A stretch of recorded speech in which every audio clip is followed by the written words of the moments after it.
Olá, queridos e amados irmãos e irmãs no Salvador Jesus. Estamos aqui mais uma vez para este momento de reflexão na sua santa palavra, um momento especial onde podemos juntos aprender um pouquinho mais sobre o grande amor de Deus revelado a nós através de Jesus, nosso Senhor e Salvador. E eu quero dar sequência aos estudos que venho fazendo sobre os mandamentos, escolhendo hoje o 7º mandamento que diz: não furtarás. Eu inicio este momento invocando a presença do nosso bondoso Deus triuno, Pai, Filho e Espírito Santo. Amém. Para esse nosso momento de introdução, eu escolho a música muito conhecida, a música das servas, Com Tudo Que Somos e Temos.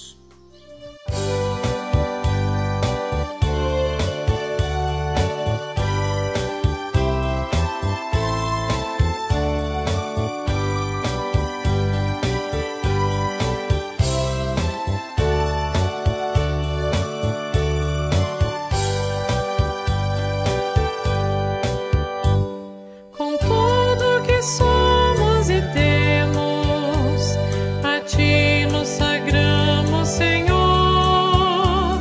Chamaste a seara e viemos servir-te com zelo e fervor. A bênção vem dar na igreja e no lar, nesta obra de fé e de amor. A bênção vem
Linda música, né?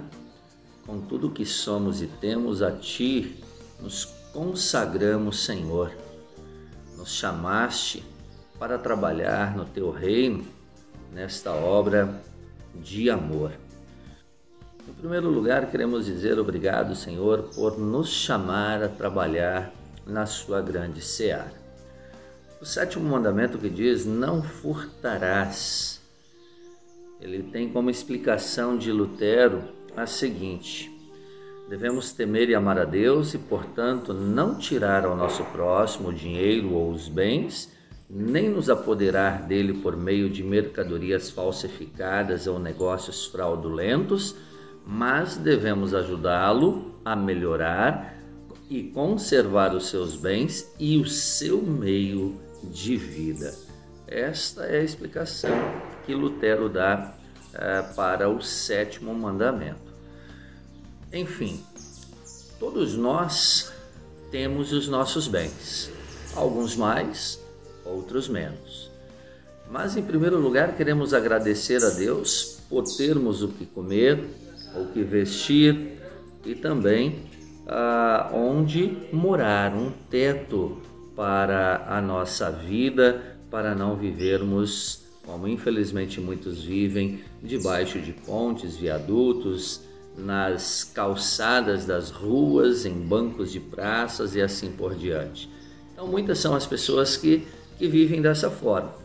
Nós temos motivos para agradecer ao nosso Deus por tudo que somos e por tudo que temos. E a Deus nós queremos consagrar tudo isso. Por quê? Porque tudo pertence de Deus, pertence a Deus. Foi Deus quem nos deu. Somos administradores dos bens que Deus nos dá aqui neste mundo. Veja o que diz o Salmo 24, versículo 1.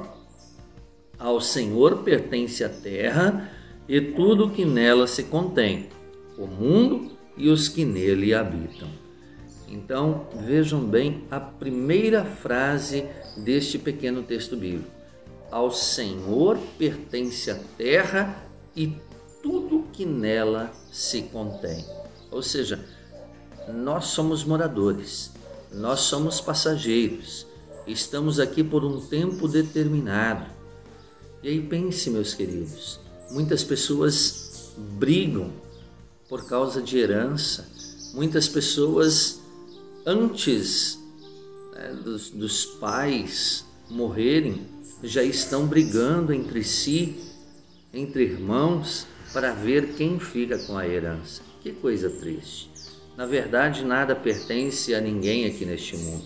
Somos mordomos dos bens que o Senhor nos deu.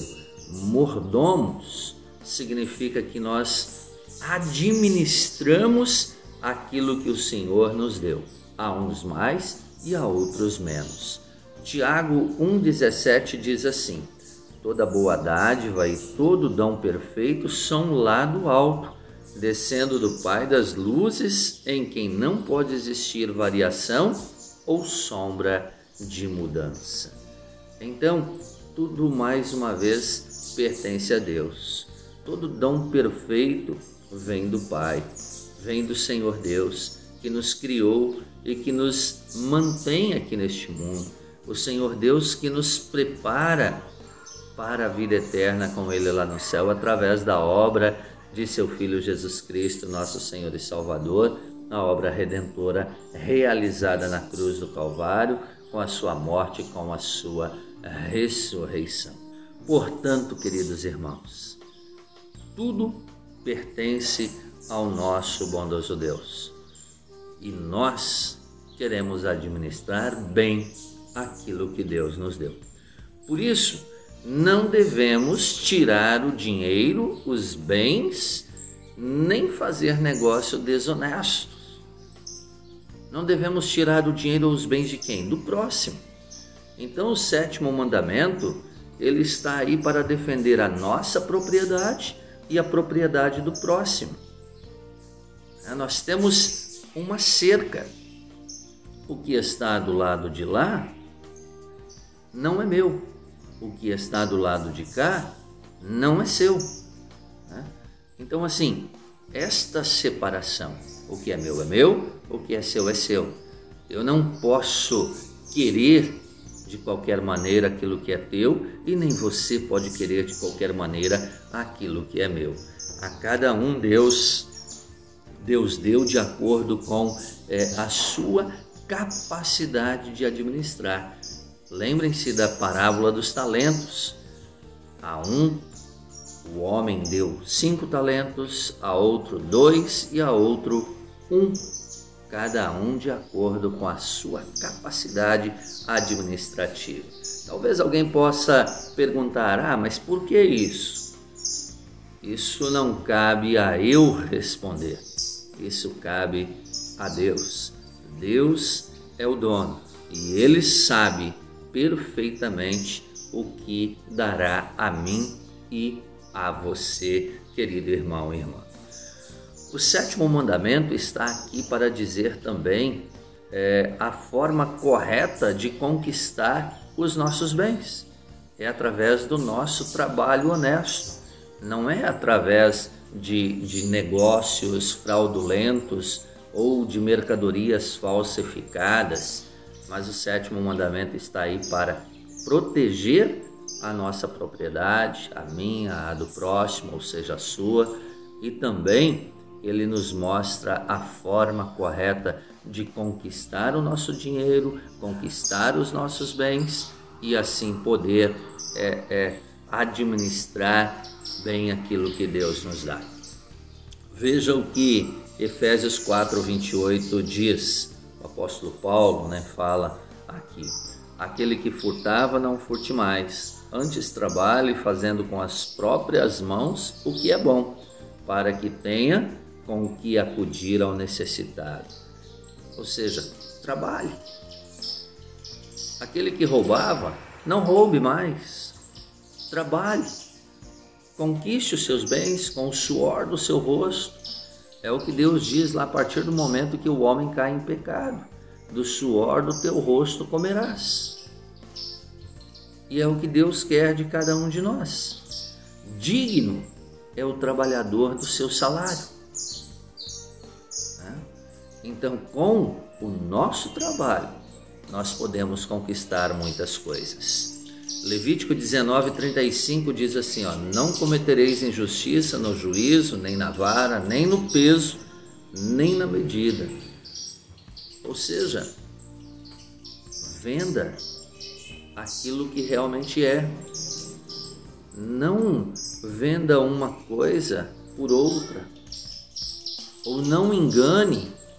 Muitas pessoas mexem na balança, por exemplo, para não conferir o peso, às vezes para dar mais, às vezes para dar menos, depende de quem está comprando, quem está vendendo. Isso é fraude, isso é roubo.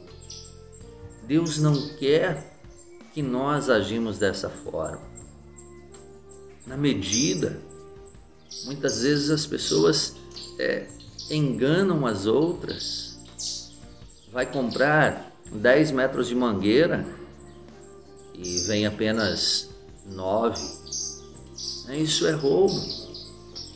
Não dá para ganhar a vida dessa forma. Infelizmente, no mundo em que nós vivemos, nós vemos as pessoas querendo passar uma por cima das outras, dando golpes, enganando, fraudando, querendo levar vantagem em tudo.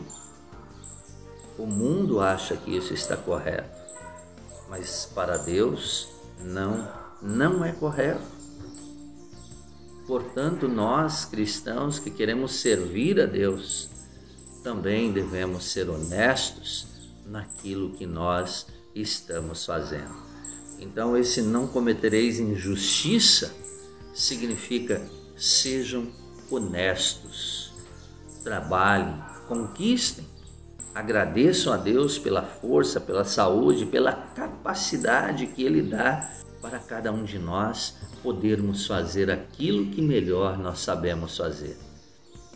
Seja lá das pequenas coisas até as maiores. Deus deu a capacidade para cada um de nós fazer aquilo que nós precisamos para o nosso sustento, para a nossa vida terrena.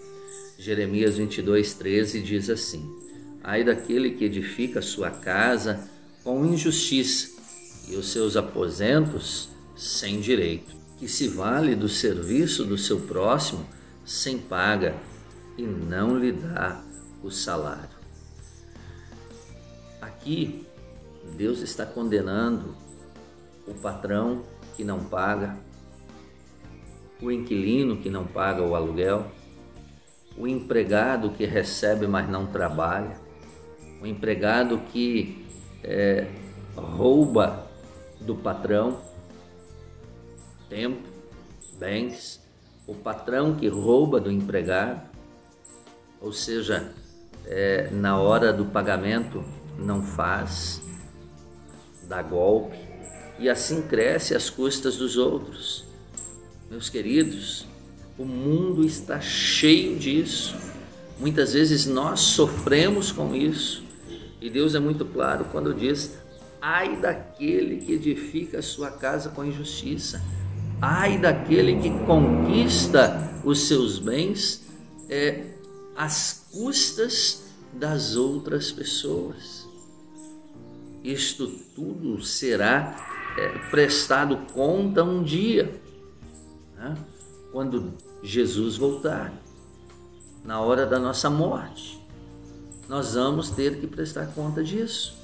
As pessoas que agem dessa forma terão que prestar contas disso. Portanto, mais uma vez eu digo, sejamos honestos. Sejamos honestos para que nós possamos viver em paz, com a consciência tranquila, aqui nos preparando para a eternidade. Salmo 37, versículo 21 diz assim: o ímpio pede emprestado e não paga, o justo, porém, se compadece e dá. Pedir emprestado e não devolver é a mesma coisa que roubar. O justo, o honesto, o cristão, ele procura ajudar ao necessitado e não tirar do próximo, muitas vezes daquela forma medíocre, onde a pessoa tem muito pouco e o pouco que aquela pessoa tem ainda, o corrupto vai lá e tira dele. Isso é como a história que Natan conta para Davi, onde um homem rico recebeu uma visita e, para fazer o jantar, ele vai no pasto do homem pobre e pega uma ovelha dele lá. Em vez de matar uma ovelha das suas, que eram muitas, mata a ovelha do pobre, que tinha apenas uma ovelhinha lá no pasto para o seu consumo próprio. Então, isso é fraude, isso é desonestidade. Deus não quer isso de nós, queridos irmãos. Deus não quer que ninguém faça isso, muito menos nós, os cristãos, que temos em nossa consciência aquilo que é certo e aquilo que é errado. Em Provérbios 29 e 24 diz assim: o que tem parte com o ladrão aborrece a própria alma, ouve as maldições e nada denuncia. Ou seja, o que tem parte com o ladrão, aquele que sabe e não denuncia, está sendo conivente, está compactuando com aquilo ali. Tome cuidado, porque esse pacto é um pacto diabólico. Então nós, como cristãos, não podemos compactuar com as coisas erradas, com as fraudes, com os roubos. E isso vale para tudo, no trabalho, na igreja, na sociedade, na política, enfim, em todos os âmbitos. Nós não podemos compactuar com fraudes, com roubos, com coisas erradas que vão contra a vontade do nosso bondoso Deus. Aqui eu falei bastante sobre essa questão do furto, do roubo, e muitas vezes as pessoas pensam que roubar é apenas assalto à mão armada, sequestro, coisas grandes, que saem na mídia. Mas roubo vai muito além disso. Por exemplo, a questão do pegar emprestado e não devolver. Outra coisa, você que é adolescente, criança, se você lá na escola pega a caneta de um colega e não devolve, isso é roubo. A consequência do pecado é diferente, no entanto, o pecado é o mesmo. Se você roubar um carro, eu roubar um carro, a consequência vai ser a prisão. Se roubar uma caneta, não vai dar nada, mas diante de Deus, o roubo de uma caneta, de uma borracha ou de qualquer coisa simples é a mesma coisa que roubar um carro ou fazer um assalto. O pecado é o mesmo, a consequência é diferente. Portanto, temos que aprender desde pequenos que pecado é pecado e as consequências, elas podem ser grandes, inclusive eterna, com a condenação. Muito bem, agora chegando ao final, de acordo com a explicação de Lutero, o que nós então devemos fazer? O que o sétimo mandamento nos ordena? Devemos ajudar o próximo e repartir com ele. Devemos favorecer o próximo em suas necessidades. naquilo que for possível. É claro, nós não vamos tirar da nossa boca passar necessidade, né, para entregar a outros. Muitos ensinam assim. Não, mas nós vamos compartilhar naquilo que for possível. E não só questão material, mas algo muito importante que nós podemos compartilhar com o nosso irmão também é a oração. É levá-lo para a igreja, convidá-lo, é mostrar Jesus a ele. Mas vamos lá o que diz aqui os textos bíblicos. Filipenses 2,4 diz assim: não tenha cada um em vista o que é propriamente seu, senão também cada qual o que é dos outros. Às vezes a gente se preocupa demais com aquilo que é nosso e esquece do próximo. O simples fato de olhar, cuidar da propriedade do próximo. Se você mora na cidade, seu vizinho saiu, não custa você ficar de olho lá na casa dele para ver se está tudo certinho. Da mesma forma, quando eu saio de casa, é importante dizer ao vizinho: olha, dê uma olhadinha aí para mim, confira se está tudo certo. Não é trabalho. Isso não é trabalho, é um privilégio poder contar com o vizinho, com o amigo, com as pessoas para nos ajudar. Então, se preocupar também com a propriedade do próximo. Mateus 5,42 diz assim: dá a quem te pede e não voltes as costas ao que deseja que lhe emprestes. Ou seja, se você tem condições de ajudar, ajude. Ajude, porque fazendo assim, você pode ter certeza que você estará ajudando ao próprio Jesus. E lá no dia do juízo final, Jesus vai dizer: quando estive com fome, me deste de comer. Quando estive com sede, me deste de beber. Quando estive preso, foste me visitar. Ah, Senhor, mas quando eu fiz isso? Ah, lembra quando você fez aquele pobre necessitado? A mim o fizeste. E em Marcos 16,15 diz: e disse-lhes Jesus: ide por todo mundo e pregai o evangelho a toda criatura. Essa, como disse antes, essa é a melhor coisa que nós podemos fazer: compartilhar o evangelho. Isso todos nós, sem exceção, podemos fazer e temos o privilégio de fazer: compartilhar a salvação com as outras pessoas.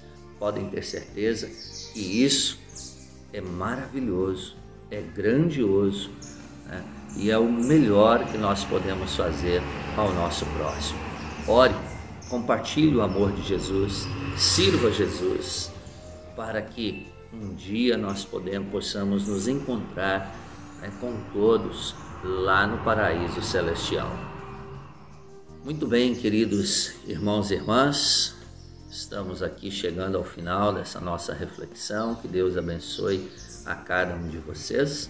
E neste momento nós queremos falar com Deus em oração. Querido Deus e bondoso Pai Celestial, muito obrigado por este momento especial que temos para poder estar aqui diante de Ti, ouvindo a Tua Santa Palavra. Nos abençoe para que nós possamos sempre trabalhar com honestidade e assim conquistar os nossos bens, os bens necessários para a nossa sobrevivência aqui neste mundo.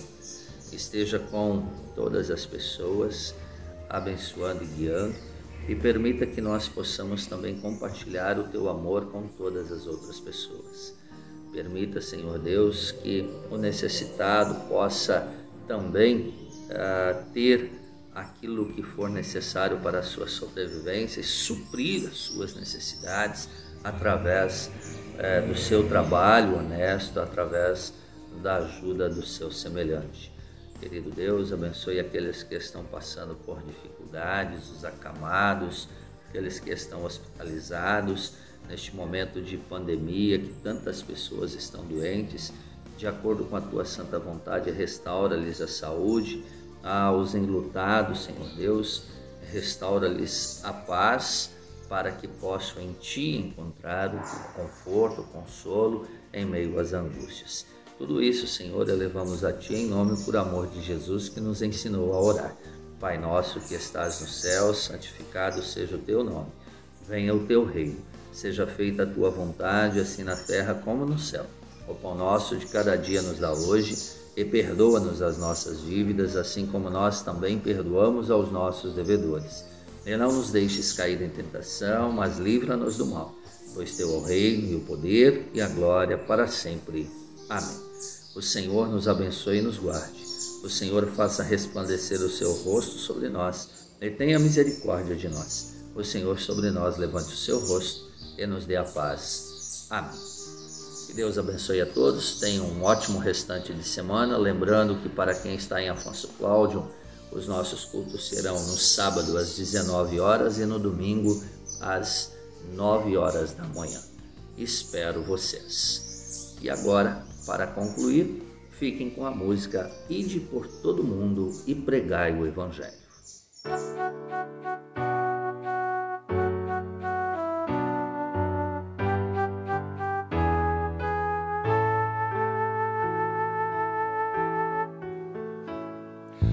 Ide por todo mundo e pregai o Evangelho a toda criatura.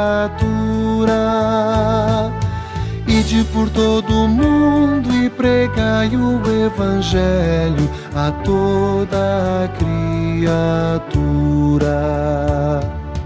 Deus enviou seu Filho para nos salvar, do pecado libertar. Temos a certeza que Ele nos livrou, sobre a morte triunfou. Ide por todo mundo e pregai o Evangelho a toda criatura. Ide por todo mundo e pregai o Evangelho a toda criatura. Tu que agora sabes deste seu perdão, sentes pelo teu irmão. Vai então e ensina, Cristo é salvação, que tira da escuridão. Ide por todo mundo e pregai o Evangelho a toda criatura. Ide por todo mundo e pregai o Evangelho a toda criatura.